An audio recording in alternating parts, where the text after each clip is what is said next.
دوستو، ایک چھوٹا سا ملک جس کا رقبہ پنجاب کے ایک ضلع سے بھی کم ہے، لیکن دولت اور اثر و رسوخ میں یہ پوری دنیا کے بڑے بڑے ممالک کو پیچھے چھوڑ دیتا ہے۔ یہ وہ ملک ہے جس نے کبھی موتی اور ماہی گیری سے روزگار کمایا، مگر آج قدرتی گیس اور تیل نے اسے دنیا کی امیر ترین ریاستوں میں شامل کر دیا۔ یہ ہے قطر۔ یہ ہے قطر کی کہانی، ایک ایسا سفر جو صحرا سے شروع ہو کر عالمی سیاست اور کھیلوں کے میدان تک جا پہنچا۔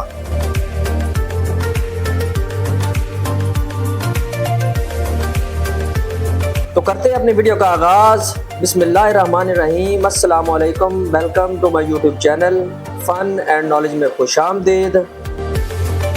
دوستو، قطر کے خطے میں انسانی بستیوں کے آثار ہزاروں سال پرانے ہیں۔ یہاں کے لوگ بنیادی طور پر ماہی گیری، موتی کی تلاش اور تجارت سے جڑے ہوئے تھے۔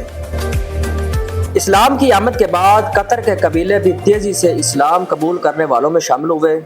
عباسی اور پھر فاطمی خلافت کے دور میں قطر کبھی مختلف عرب قبائل کے زیر اثر رہا، کبھی خلیجی خطے کے حکمرانوں کے۔ 16ویں صدی میں عثمانی سلطنت نے خلیج کے بڑے حصے پر قبضہ کر لیا تھا۔ قطر بھی عثمانی سلطنت کے زیر اثر آیا، لیکن براہ راست عثمانی حکومت یہاں کبھی مضبوطی سے قائم نہ ہو سکی۔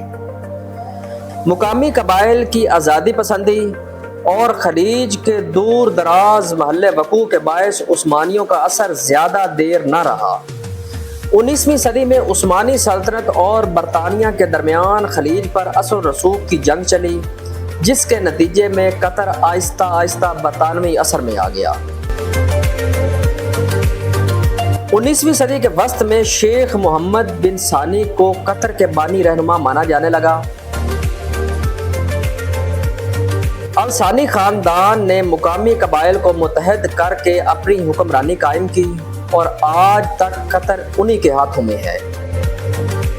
1871 میں عثمانی فوج نے قطر میں قدم جمانے کی کوشش کی، لیکن الثانی خاندان نے برطانیہ سے تعلق بنا کر عثمانی اثر کو کمزور کر دیا۔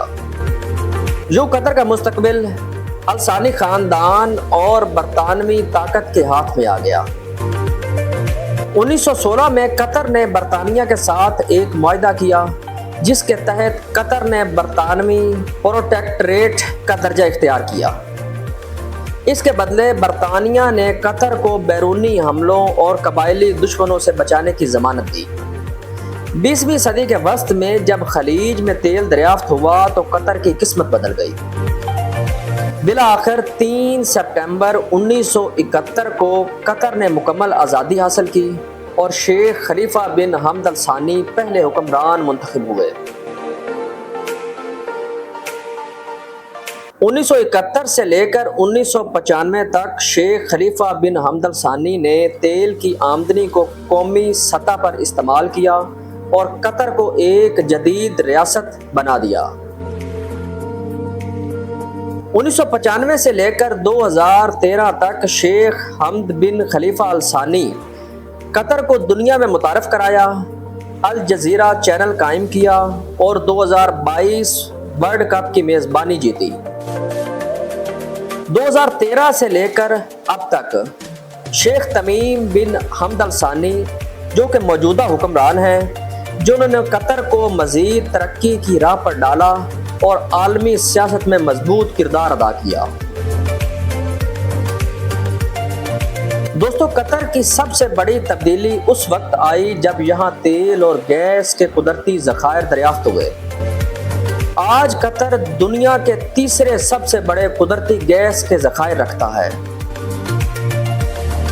قطر دنیا کا سب سے بڑا LNG برآمد کرنے والا ملک ہے۔ اسی دولت نے قطر کو فی کس آمدنی کے اعتبار سے دنیا کے امیر ترین ممالک میں شامل کر دیا۔ دوستو، قطر نے اپنی دولت کو عالمی اثر و رسوخ کے لیے استعمال کیا۔ الجزیرہ چینل نے عرب دنیا میں ایک انقلابی میڈیا کا کردار ادا کیا۔ 2017 میں سعودی عرب، متحدہ عرب امارات، مصر اور بحرین نے قطر پر ناکہ بندی کی، لیکن قطر نے ترکی اور دیگر اتحادیوں کے ساتھ مل کر یہ بحران برداشت کیا۔ آج قطر خطے میں ایک بڑی ڈپلومیٹک طاقت مانا جاتا ہے۔ قطر کی کل آبادی تقریباً 31 لاکھ ہے۔ ان میں صرف 3 سے 4 لاکھ مقامی قطری ہیں، باقی سب غیر ملکی مزدور اور پروفیشنلز ہیں۔ سب سے بڑی غیر ملکی کمیونٹی بھارتی اور پاکستانی ہیں، جو مل کر آبادی کا تقریباً 40% بنتے ہیں۔ قطر میں تعلیم اور صحت مفت ہے اور مقامی لوگوں کا معیار زندگی دنیا کے سب سے اونچے معیاروں میں شمار ہوتا ہے۔ دوستو، قطر نے کھیلوں میں بھی دنیا کو حیران کیا۔ 2022 میں پہلا مسلم اور عرب ملک تھا جس نے فیفا ورلڈ کپ کی میزبانی کی۔ اس موقع پر اربوں ڈالر خرچ کر کے شاندار اسٹیڈیمز اور انفراسٹرکچر بنایا گیا۔ دوحہ کو کھیلوں کا عالمی مرکز بنانے کا ہدف رکھا گیا اور پوری دنیا کو قطر نے حیران کر دیا۔ قطر کا پاسپورٹ دنیا کے طاقتور ترین پاسپورٹس میں شامل ہے۔ یہاں شراب صرف غیر ملکی ہوٹلوں میں ملتی ہے، عام عوام کے لیے ممنوع ہے۔ قطر کا ساحل 560 کلومیٹر طویل ہے۔ قطر کے قومی پرندہ باز ہے، جس کو فالکن کہا جاتا ہے۔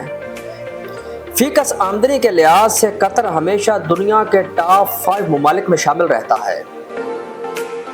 دوستو، قطر ایک چھوٹا سا جزیرہ نما ملک ہے جو خلیج فارس میں 160 کلومیٹر تک پھیلا ہوا ہے۔ اس کے 3 اطراف سمندر ہے اور صرف جنوب کی طرف سے سعودی عرب کے ساتھ زمینی سرحد ملتی ہے۔ اس کا کل رقبہ تقریباً 11,581 مربع کلومیٹر ہے۔ اس کا دارالحکومت دوحہ ہے، جو ملک کا سب سے بڑا شہر بھی ہے اور آبادی کا زیادہ تر حصہ یہیں آباد ہے۔ دوستو، آب و ہوا صحرائی ہے۔ گرمیوں میں درجہ حرارت اکثر 50 ڈگری تک پہنچ جاتا ہے، جبکہ بارش سال بھر میں بہت کم ہوتی ہے۔ قطر انویسٹمنٹ اتھارٹی دنیا کے سب سے بڑے سویرین ویلتھ فنڈز میں سے ایک ہے، جس کے اثاثے کھربوں ڈالر کے برابر ہیں۔ دوستو، قطر کی کہانی ہمیں یہ سبق دیتی ہے کہ چھوٹے وسائل رکھنے والے ممالک بھی صحیح قیادت اور حکمت عملی کے ذریعے دنیا میں اپنی پہچان بنا سکتے ہیں۔ ایک وقت تھا جب قطر کی معیشت صرف موتیوں اور مچھلیوں پر تھی، مگر آج یہ تیل، گیس، تعلیم، کھیل اور عالمی سیاست میں ایک بڑی طاقت ہے۔ صحرا کی سرزمین جو آج دولت، طاقت اور ترقی کی علامت بن چکی ہے۔ امید کرتا ہوں آپ کو ویڈیو پسند آئی ہوگی۔ ویڈیو کو لائک کریں، سبسکرائب کریں اور زیادہ سے زیادہ شیئر کریں۔ دعاؤں میں یاد رکھیے گا۔ اللہ حافظ۔